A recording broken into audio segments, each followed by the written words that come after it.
Welcome to the NT Daily with Erin Schrimpf.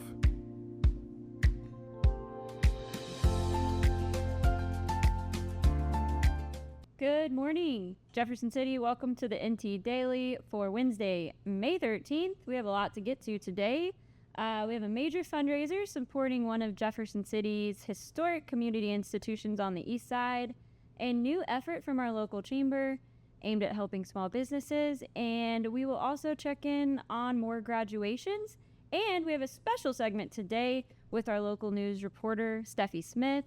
And before the end of it, I'll give a recap on our second JC&T magazine launch last night and wrap up with local sports and tonight's schedule for prep sports around mid-Missouri.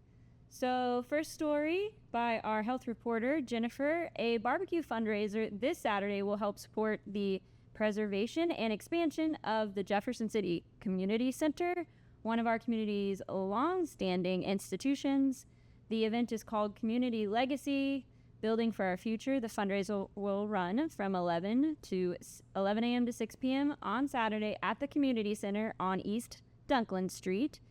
The center, originally built in 1942, is in Jefferson City's historic Black neighborhood and has served generations of residents and continues to host community classes, cultural programming, and events throughout the year. On Saturday, they are going to have barbecue and hot dogs from a local vendor, and the proceeds will continue to support the maintenance and programming and preservation efforts at the center. So we hope if you have a chance on Saturday, you will pop in. Of course, the News Tribune will be there covering it. Our second story today comes from Gary Plummer, the executive director of the Jefferson City Area Chamber of Commerce. He told us that the chamber is launching a new small business network that is hoping to provide more support to connect entrepreneurs and local business owners with more resources, training, and visibility. Gary said the network plans to focus on networking opportunities, workshops, and topics like marketing, and maybe even some workshops on artificial intelligence, and just providing more resources through the chamber's Member Plus application, and also trying to spotlight a lot of what our local businesses are trying to do. So hopefully some point we can have Gary on and talk a little bit more about the program. So pretty cool. We are continuing with local graduations this week.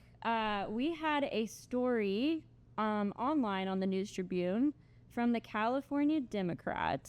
22 seniors graduated this week from the Prairie Home R5 school district. And I think it was just a really great story, and it is just a reminder of how big of an impact that small rural schools continue to play in mid-Missouri.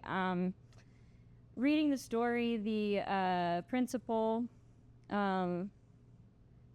Melody Paulson was the commencement speaker, and she told this really heartwarming story because she had known the 22 graduates from first grade all the way through their senior graduation.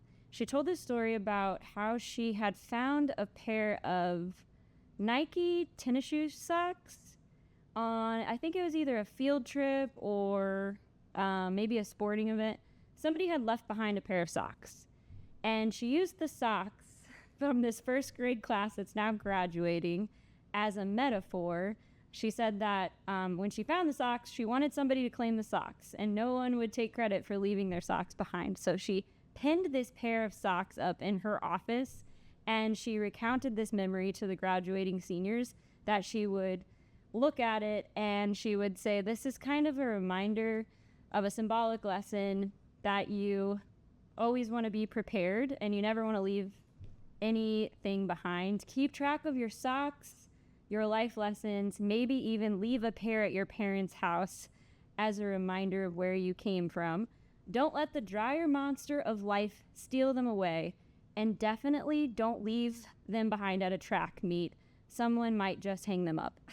I just thought it was such a great speech, and just it kind of reminded me of just like the important role that these small community schools play in mid-Missouri. I know that we talk a lot about the big four high schools here at the Tribune because we mostly cover Cap City and Jeff City and Blair Oaks and Helias, but I just really enjoyed this story, and I'll add a little personal story to it. So my oldest son had his first coach pitch baseball game this week, and he is playing in the River League, and so we had to drive down to Tuscumbia, which is even like 30-40 minutes away from Wardsville. So we're driving down to Tuscumbia, and it's down, Tuscumbia is, I think, Miller R3 school district, tiny little school district, smaller than Eugene, much smaller than Blair Oaks. And so when I was reading this Prairie Home story from the California Democrat today, it was just a reminder again, I think particularly with the message from their commencement that we shouldn't leave anyone behind. And these small community schools play such an integral role in the small river towns that we have here in mid-Missouri. So I just think it's a cool story to check out. And kudos to Principal Paulson for a great commencement speech. Probably the best one I've read in all our coverage so far. Speaking of commencement, before we move on from graduation, I just have one more shout out. Helias High School graduation is tonight. It is my alma mater. But besides that, my youngest godmother is graduating tonight. So shout out to Lachlan Mays and the class of 2026 at Helias on their graduation tonight. And moving on, we are going to go to a commercial break for the NT Daily. And when we get back, we are going to have Steffi Smith with us. And I just want to give you all a little reminder about one of our favorite NT Daily advertisers. Our friends down at Coffee Zone is the sponsor of our local government segment today. So stay with us. We will be right back after this commercial break. St. Louis Carpenters Union has shaped our communities. Through trusted alliances, we deliver skilled professional craftspeople while our business partners provide the kind of quality jobs that keep our economy humming. It's a blueprint that has worked since 1882. Turning Missouri into a right-to-work state stalls progress, wipes out jobs, and kills momentum.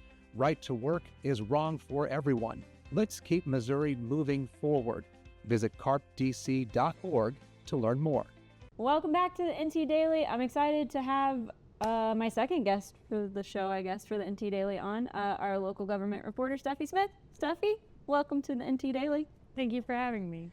Steffi's here. She's going to give us an update on kind of the hottest topics going on in city government right now. She's our City Hall reporter, following all things city council, city administration.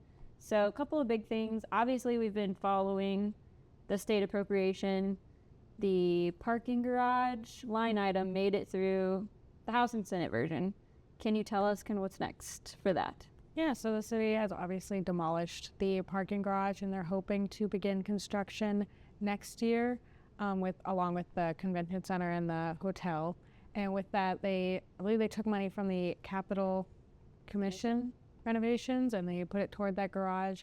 Some lawmakers had said that they thought it would be kind of a better use of a one-time funds to garage that a lot of lawmakers use and people constituents use. That makes a lot of sense. But no updates on the timeline there. We still expect construction to happen in the first quarter of 27. Yeah, sometime around. It's supposed to have a grand opening in 2028 for the big whole project. So what you're saying is we here at the News Tribune, right next door to this new conference center, will have construction for a while. For a very long time. All right. Just so everybody's clear. Right after all that demolition and all the fun noises that came with that. Yeah. One of the things I'm really excited about is Jefferson City's getting a river market. And I remember kind of a ribbon cutting last year. But can you give us an update on the project, where it's at, when they expect to open it? Yeah, it's supposed to be done pretty soon, but it can't open until that North Chestnut Street extension is done, because the state is helping the city rebuild North Chestnut Street down to the river market. They have the state health lab on the other side. And so I believe the latest is that that's supposed to be this summer. Awesome. That's great. That's a great update. And I didn't really understand this, but we don't have a way to get to the river market until they finish the Chestnut extension, right? There's not really a way to access it. Yeah, because it kind of just ends. It's like East Capitol, and then Chestnut Street, and the road just kind of ends. And right now it's a lot of construction. And I know when there was that groundbreaking kind of a while ago, some people were driving down there and they were confused. Yeah. Probably good to have that done. I actually realized when we were prepping for this segment that I have lived on the river a lot, in river neighborhoods a lot. So I lived in the river market in Kansas City. I lived along the river in DC. And I live kind of close to the Osage River now, I guess, out in Wardsville. But I noticed a theme here. So I've always had a river market access. So I'm pretty stoked about it. No, I think it'll be really cool. I'll have a really cool view, and you have the trains right there. And then what they want to do at some point in the future through hopefully grant funds is to build another, the Deborah Cooper Park Bridge to Adrian's Island. They want to build another one. They'll try to connect them. That would be awesome. That would make it walkable from basically the west side of kind of the capital to the east side. Yeah, all the way to, I think, East Riverside. Yeah, to Ellis Quarter, I think. Yeah, that would be perfect. That would be great. That's awesome. Do we have an idea of do we know what kind of vendors will be there? Will any restaurants open up, or it's just going to kind of open up as a farmer's river market at first? So I actually got to go all the way down there while they were doing construction, and they have kind of a roundabout. They have this big pavilion and then a roundabout, and then they have hookups for food trucks. Oh, cool. So I think the goal is to kind of have a food truck river market vibe. I like that. Maybe some live music. Yeah. Can we talk them into some live music? Yeah, absolutely. I might make a request there. I've actually got a lot of questions about this one from readers and subscribers and viewers.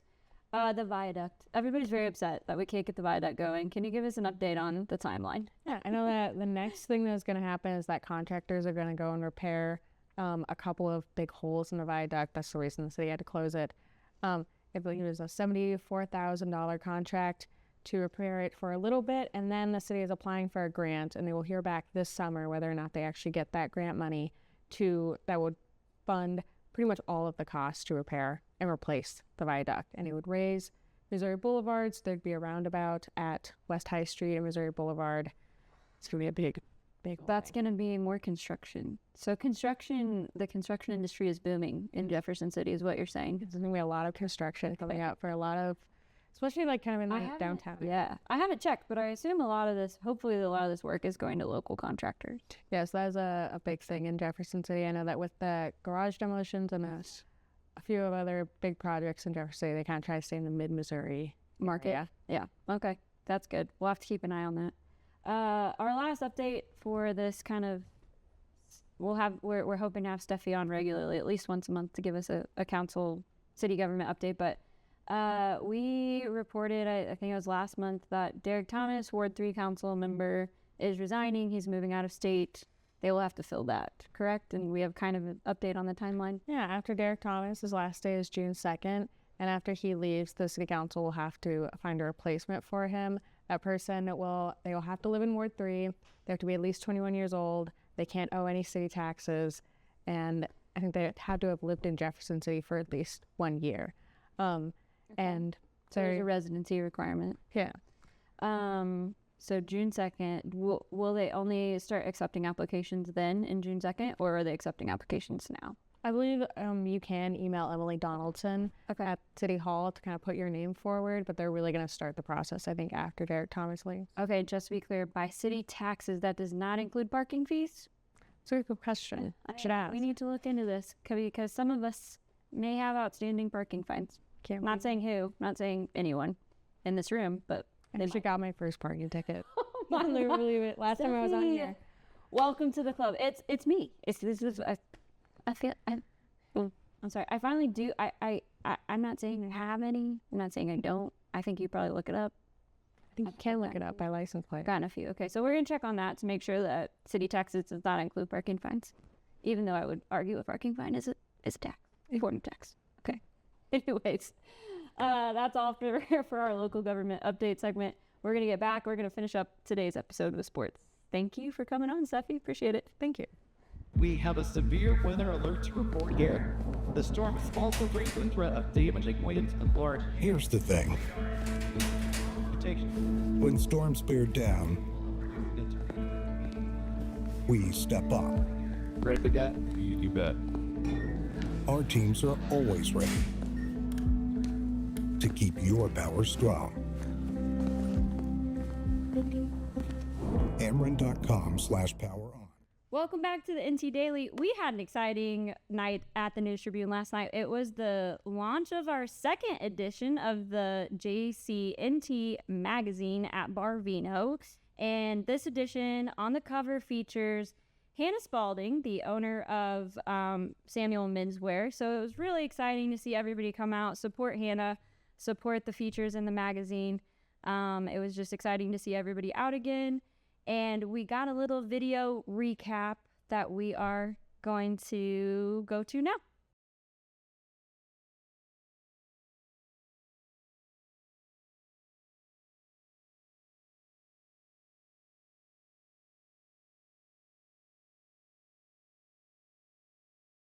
Yeah, so thanks again to everybody who came out to support the team last night and to support Hannah. Again, huge effort it takes to publish a magazine, so congratulations to Liz, our JCNT editor, and the whole team that worked really hard on another fabulous edition. And now to sports. So if anybody ever accuses me of a little bias for our Elias Crusaders, I just want to show you that I am wearing red today. I'm not sure if it's Jeff City J red. It's a little bit maroon, but I'll try to move in some Cap City Cavalier blue and some Blair Oaks green, just so we can't accuse me of being totally Elias pro here. But we talked about how the Elias boys golf team was headed to state as a team, qualified after getting second at districts. But I wanted to note that the Jefferson City Jays and the Cap City Cavaliers each advanced 2 golfers to the Class 4 state tournament following the district play on Monday in Springfield. Hunter Hovis and Bubba McGraw from Jefferson City qualified, along with Capital City golfers Grant, I'm going to try to get this right, Grant Shonaki and Anthony Forrest. So we will be cheering on all of our area golfers next Monday and Tuesday at the Columbia Country Club in the state tournament. Meanwhile, earlier this week, Jefferson City baseball beat the Elias Crusaders 10-0, and they had the two teams met again last night in another crosstown matchup. So Tom Rackers, our sports editor, has the full coverage of that game online at thenewstribune.com. And here is a look at tonight's schedule across mid-Missouri. Jefferson City baseball travels to Blair Oaks at 5 p.m. Blair Oaks girls soccer is at California at 5 p.m. Capital City baseball hosts Sedalia Smith Cotton at 5:30. Jefferson City Jays girls soccer travels to Fatima at 5:30. That is all for today's NT Daily. It is Wednesday, May 13th. We have 2 more days of the General Assembly sticking around in town. We'll try to give some updates as they wrap up session this week. Also, I'm hopeful, Thomas told me they're coming, I'm hopeful that we will have the sports editors on tomorrow to give us a preview of district sports, a little baseball and baseball and soccer. We'll talk a little baseball and soccer and get their thoughts on where our area teams are headed, hopefully tomorrow. So tune in tomorrow. We will be back, and have a great Wednesday. We'll see you tomorrow.